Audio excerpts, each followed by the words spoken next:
Every NHL franchise begins the same way. A dream sketched in ice, a logo stitched onto hope, and a city daring to believe it belongs among the greats. Each one is born from chaos, forged through struggle, and tested by time itself. Some rise, some fall, and a few transcend the game entirely, becoming symbols, myths, living echoes of what hockey truly means. Because a franchise isn't just a team, it's a mirror of our own evolution, from confusion to greatness, from survival to legacy. These are the 7 levels of NHL franchises. And once you hear them, you'll never look at your favorite team the same way again. If you love hockey stories that hit deeper than stats and scores, hit that like button right now. It helps this story reach more fans who live for the game just like you. And don't forget to subscribe for more epic deep dives into the myths, rivalries, and legends that make the NHL more than just a league. It's a legacy in motion. Level 1. The expansion chaos. Every NHL franchise begins not with victory, but with uncertainty. A new city, a new logo, a team of strangers who barely know each other's names skating beneath the harsh glare of fluorescent lights.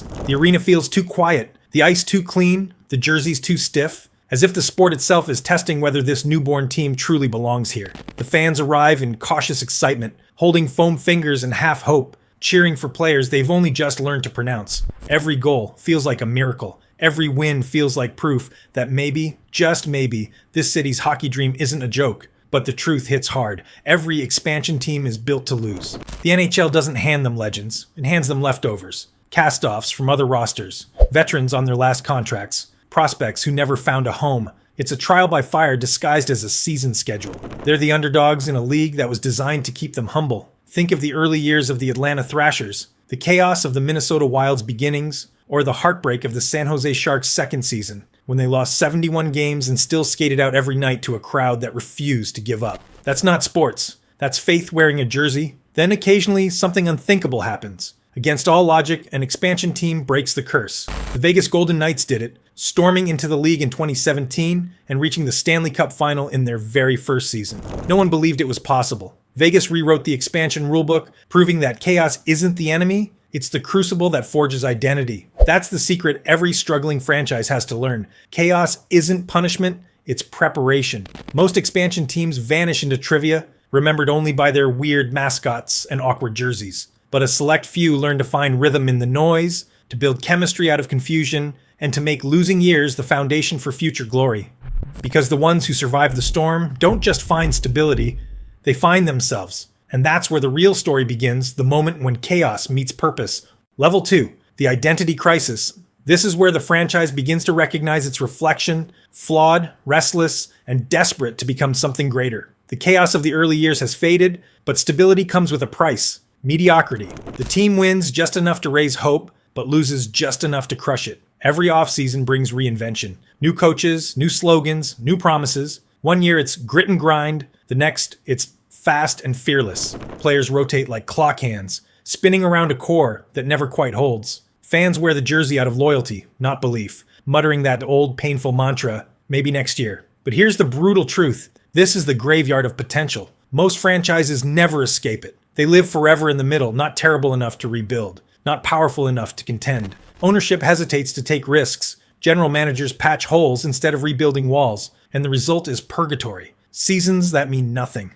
The stands stay full, but the story stays flat. The franchise becomes a ghost that haunts its own arena, repeating the same failures under new marketing slogans. Still, identity crises have a strange beauty. They force teams to ask the hardest question in sports. Who are we really? Are we built on defense or offense? Speed or muscle? Flash or grind? It's a battle between philosophy and ego, one that can either tear a team apart or forge its soul. History remembers both outcomes. The Oilers of the early 2000s couldn't find their footing, trapped in nostalgia for Gretzky's shadow. The Maple Leafs wandered through decades of false dawns, searching for a version of themselves that could finally stand up under the weight of expectation. And yet, there's always that one night. A rookie lights up the scoreboard, the crowd roars with something deeper than noise. It's recognition, a feeling that maybe this time the identity is forming. The city holds its breath as a spark flickers in the dark, because when a franchise finally finds who it is, even for a moment, the entire league feels the shift. And that's when everything changes. The spark has been lit, and the next level is about to ignite. Level 3. The spark. Every legendary franchise has this moment. The spark that cuts through the darkness of mediocrity and ignites belief. It's the arrival of a young phenom, the debut of a generational captain, or that one playoff run no one saw coming. The arena feels different. Every shot, every save, every goal carries a new kind of electricity. The team that once existed just to survive now plays with purpose. Hope fills the stands like oxygen. And for the first time, fans dare to whisper, "We might actually be good." The energy is contagious. Players skate faster, fans scream louder, and the city begins to feel like it's part of something bigger than the standings. But here's the cruel twist. Sparks are fragile. For every Sidney Crosby who rewrote history, there's a savior who burned out too fast. Think of Alexandre Daigle, hyped as the next Gretzky before vanishing into obscurity. Or the Buffalo Sabres of the late 90s when Dominik Hasek carried an entire franchise on his shoulders, only for the dream to crumble just short of glory. Hope is intoxicating. It makes people believe before the foundation is ready to hold that belief. And when it fades, the crash can be devastating. Fans don't just lose faith, they lose identity all over again. Yet something changes in this phase. Even when the spark dies, it leaves a mark. The team has tasted what it feels like to matter. The front office starts thinking bigger. The players expect more from themselves. A culture begins to form, fragile but real, built on the memory of what once almost was. This is where leadership is born, where rookies become captains, and cities start believing that destiny might actually wear their colors. The spark is the moment every franchise lives for, the first breath of greatness before the storm. It's beautiful, dangerous, and impossible to forget. Because once a team feels what potential truly tastes like, it becomes an obsession. An obsession doesn't end with a spark, it ignites a fire. That fire burns brightest in the next chapter, when belief turns into war and the contender is born. If you're still here, you're not just a casual fan, you feel this game. So go ahead, smash that like button if your team's ever broken your heart and made you believe again. And make sure to subscribe so you don't miss the next part of the series. Because the journey from contenders to champions is about to get wild. Level 4, the contender stage. This is where the ice finally hardens beneath their skates. The team is no longer chasing identity, it's living it. Every shift, every hit, every goal feels like part of something sacred. The fans no longer hope to win, they expect it.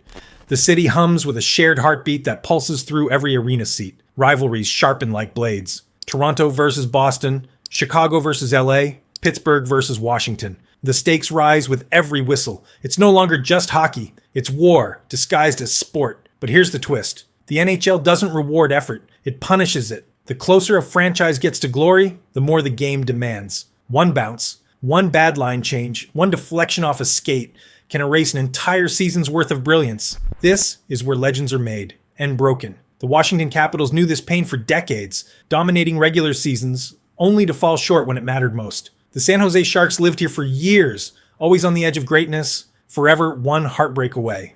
These aren't failures, they're the price of contention. Because in hockey, every near miss chisels character deeper into the team's DNA. The playoffs become ritual sacrifice, months of exhaustion, bruises, and silent bus rides home. But something magical happens in this suffering. Chemistry hardens, and identity becomes culture. Players stop playing for themselves and start playing for the crest. The weight of the jersey changes, it becomes armor. The team learns to endure, to push back, to outlast the ghosts of Game 7. Fans feel it too. They carry those heartbreaks like family memories, the ones that hurt, but define you. And deep down, they know it's building towards something inevitable. Because every dynasty, every banner, every cup parade was forged in the fire of this level. The contender stage is the crucible, the final test before glory.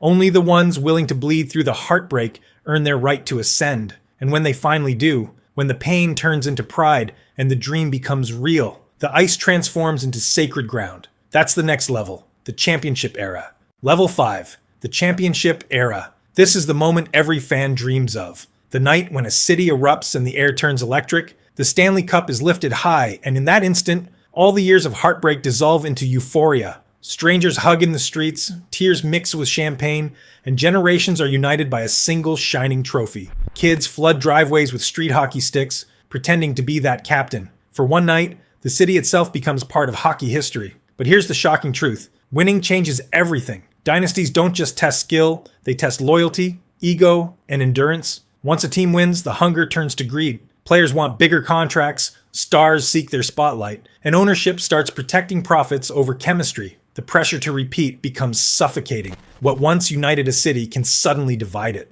The Chicago Blackhawks felt this, their golden era dimmed by cap casualties and controversy. The Kings, Penguins, and Lightning each learned the same hard lesson. Championships don't bring peace, they bring expectations. Still, the elite few adapt. They rebuild without collapsing, evolve without losing their soul. The great dynasties, Montreal's 1970s dominance, Edmonton's 1980s firestorm, Chicago's modern Triple Crown, found a way to keep the hunger alive without letting it devour them. They didn't just chase banners, they built blueprints. And with every cup raise, they moved one step closer to immortality. Winning once makes you memorable. Winning twice makes you respected. Winning again and again turns you into legend. That's the transformation, from competitors into architects of the sport. Every pass, every goal, every banner becomes a chapter in hockey's sacred scripture. But here's the haunting twist. Glory doesn't last forever. Champions age, rosters crumble, empires fall. What remains is not the celebration, but the shadow it leaves behind. The true test of a franchise begins after the parade, when the echoes fade and legacy calls. Because those who can rise again, rebuild, and redefine their era don't just win, they transcend. And that's the next level, where the name on the jersey becomes bigger than the game itself. Level 6, the legacy powerhouse. Now we enter the age of fear and respect, the realm of hockey royalty. These are the franchises that don't just compete, they define the game itself. When their logos appear on the schedule, opponents feel it before the puck even drops. The Montreal Canadiens, Detroit Red Wings, Chicago Blackhawks, and Tampa Bay Lightning. Names that echo through generations. Their arenas aren't buildings, they're temples. You can feel it in the air, the hum of ghosts, the weight of banners, the whispers of legends whose blades once carved their names into history. Every young player who walks into those locker rooms knows they're not just wearing a uniform, they're carrying a legacy. But here's the unsettling truth. Legacy is fragile. It takes decades to build, but only a few arrogant seasons to destroy. One stretch of bad trades, one ego-driven management era, and even the mighty can fall. The Canadiens, once untouchable, became a relic for years. Their 24 banners collecting dust while the league moved forward. Detroit's Hockey Town went from a powerhouse to a rebuild project. Chicago's modern dynasty burned bright, only to dim in controversy and decline. That's the cruel paradox of greatness. Success creates expectation, and expectation breeds complacency. The true test of a legacy franchise isn't dominance, it's survival after dominance. And yet, the best find a way to evolve without losing their soul. They adapt, rebuild, and re-emerge. Their culture deeper than any slump. Montreal still sells out because its fans believe in the crest, not the standings. Detroit's Yzerman-led renaissance isn't nostalgia, it's rebirth. Tampa Bay showed the modern blueprint, blending data with discipline, creating a new kind of dynasty that respects the past while mastering the future. These teams remind us that legacy isn't static, it's alive, breathing through every era that dares to uphold it. At this level, a franchise no longer belongs to one generation. It belongs to history itself. The roar of the crowd becomes folklore. The jersey becomes sacred cloth. But beyond legacy lies something even rarer, something timeless. Because the few who survive greatness long enough to be reborn don't just belong to hockey anymore, they belong to mythology. Level 7, the mythic franchise. This is where time stops and the game becomes legend. The Canadiens' torch still burns as a symbol of passing greatness. The Red Wings' octopus tradition crawls out every postseason like a ritual offering to the hockey gods. And the Maple Leafs, their eternal hope, their devotion through heartbreak, that's not fandom, that's faith. These are not just teams anymore. They are living myths, woven into the fabric of generations. The arenas are cathedrals. The jerseys are relics. The names, Beliveau, Howe, Yzerman, Crosby, are not just remembered. They're recited. Every blade that touches the ice carries the weight of those who came before. But here's the haunting truth. Even myths can die if no one believes. The power of a franchise isn't in its history books. It's in the people who keep chanting the names long after the banners fade. Hockey's oldest teams learned this the hard way. Montreal's glory dimmed when the winds stopped coming. Toronto's decades of drought turned belief into heartbreak. Chicago's resurgence was followed by scandal, reminding everyone that myth and mortality coexist. A myth isn't a trophy, it's a torch. And if the flame isn't passed forward, the story disappears into silence. Yet every generation finds a way to reignite it. When a kid in Montreal tapes his stick and dreams of the Forum Ghosts. When a family in Detroit still calls it Hockey Town. When a Seattle fan cheers for a team barely 2 years old. The myth lives again. Each new fan doesn't just watch history, they become part of it. Because hockey isn't just passed down through bloodlines, it's inherited through belief. A mythic franchise transcends the standings. It's what happens when a team's story becomes a mirror of the human spirit, enduring, imperfect, eternal. The ice melts every season, players retire, banners gather dust, but the myth endures, whispered through every cheer, carried in every jersey, reborn in every new dream. Because in the end, hockey isn't just a game, it's the only religion where belief can bring legends back to life. And so, the story comes full circle. From expansion chaos to mythic immortality, every NHL franchise walks the same path. Born from nothing, tested by time, and reborn through faith. No franchise is ever truly finished. They simply shift between eras, between heartbreak and glory, between being forgotten and being reborn. The beauty of hockey isn't just in the goals or the banners, it's in the belief that no matter how dark a season gets, another spark will always return, because this sport, at its core, is built on hope disguised as endurance. Even the greatest dynasties fall, but their echoes never fade. You can hear them in every packed arena, see them in the eyes of a rookie skating under retired numbers, and feel them in the heartbeat of a fan base that refuses to give up. Hockey's true legacy isn't measured in trophies. It's measured in memories that outlive the players who made them. Every generation inherits the story, rewrites it, and hands it back stronger than before. That's what keeps the ice alive. Not the wins, but the will to keep believing. The horn will sound, the rink will empty, the ice will melt. But somewhere out there, a kid tapes his stick, stares at the crest on his chest, and dreams of writing the next chapter. And that's how every new legend begins. If you love the legends of this game, subscribe. Next week, we're climbing the 5 levels of NHL rivalry, from friendly fire to pure hatred.